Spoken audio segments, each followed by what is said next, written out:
opportunity to spread some education amongst my people, and I'm going to forewarn you that the information I'm going to share with you can be disturbing to some, it can be angering to some, it may be hard to stomach, but we're going to talk about it because a place where people waste a lot of money is on funerals.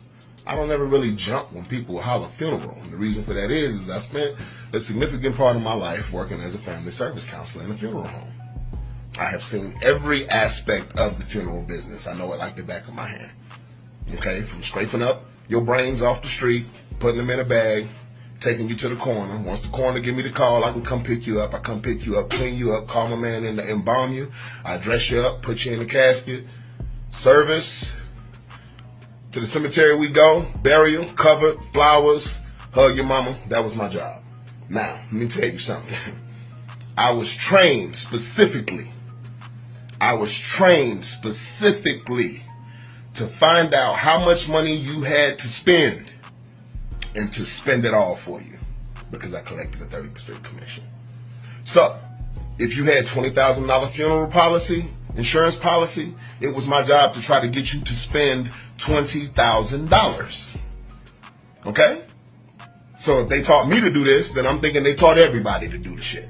Now, I had a hard time with this after I had made some money because I say, man, this lady's husband just died, and I just spent $15,000 on his funeral, and she can't pay her mortgage next month. See, because that's what insurance is for, to help the surviving members keep on going after that family member is gone. Now, with GoFundMe, that's different because that's not insurance. That's asking for help. But the bottom line to this situation is, y'all, funerals are a waste of money.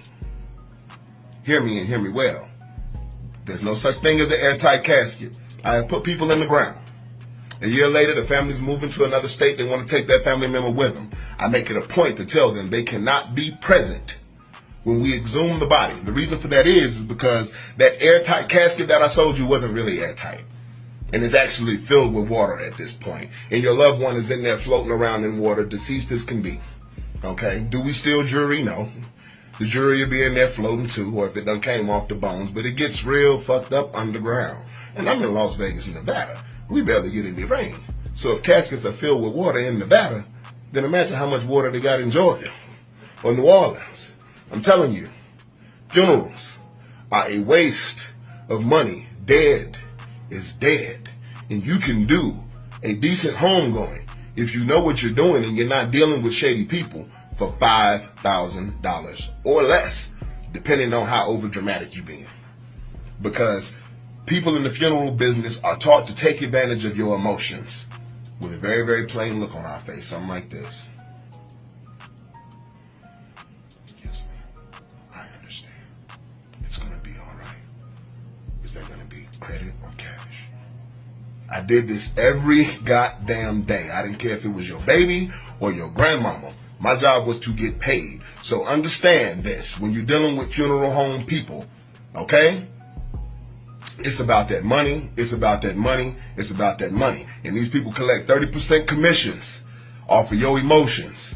I was very good at this. I didn't care who it was, who died, what. I had to get paid. It's a very cold-hearted man's hustle.